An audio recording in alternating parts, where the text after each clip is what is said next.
Hai semuanya, sebelumnya kami ingin berterima kasih karena sudah mengklik video ini. Semoga teman-teman bisa mengerti apa yang kami jelaskan.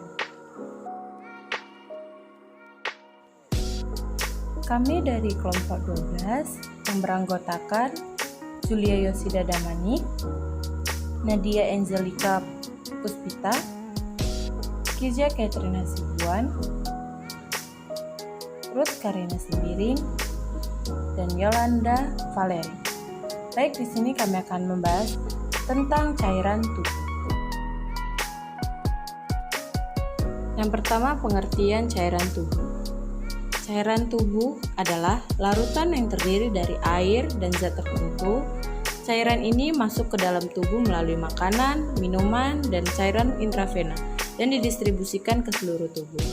Yang kedua, komponen cairan yang mengandung oksigen yang berasal dari paru-paru dan terdapat nutrisi yang berasal dari saluran pencernaan dan produk metabolisme. Yang ketiga, pergerakan cairan tubuh melibatkan mekanisme transport aktif dan pasif. Transport aktif membutuhkan energi, sedangkan transport pasif tidak membutuhkan energi.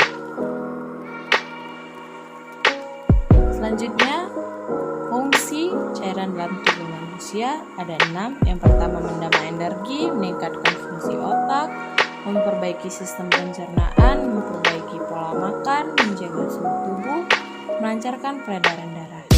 Yang kedua, cara pengeluaran cairan dilakukan dengan 4 cara, yaitu urin, IWL atau insensible water loss, keringat, dan feses. Yang ketiga, faktor-faktor yang mempengaruhi yaitu pertama, ukuran, usia, suhu lingkungan, dan gaya hidup seseorang. Selanjutnya, proses keperawatan pada masalah kebutuhan cairan dan elektrolit. Yang pertama, pengkajian keperawatan adalah masalah kebutuhan cairan dan elektrolit meliputi jumlah asupan cairan yang dapat diukur melalui jumlah pemasukan secara oral, parental, atau enteral.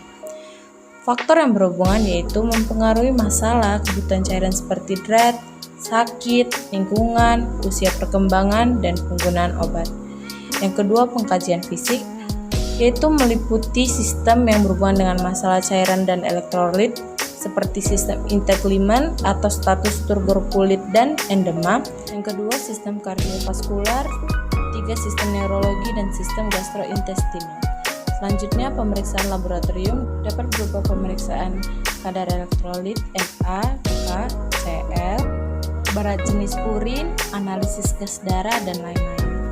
Selanjutnya, diagnosa keperawatan. Yang pertama, kekurangan volume cairan berhubungan dengan pengeluaran urin secara berlebihan, peningkatan permeabilitas kapiler, hilangnya evaporasi pada pasien luka bakar atau meningkatnya metabolisme, dan pengeluaran cairan secara berlebihan.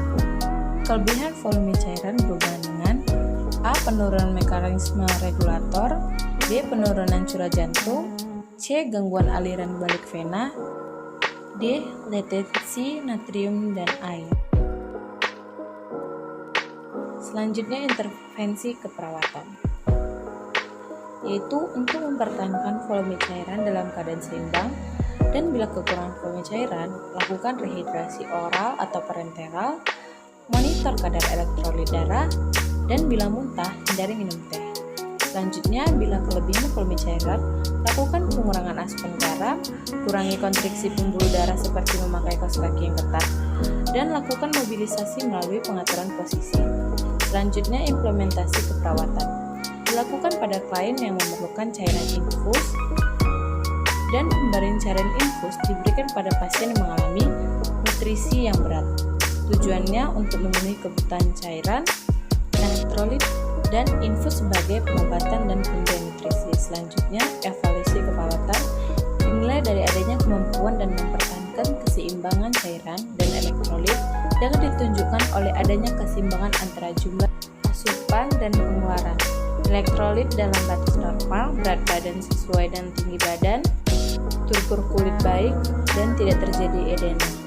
Sekian dari presentasi kami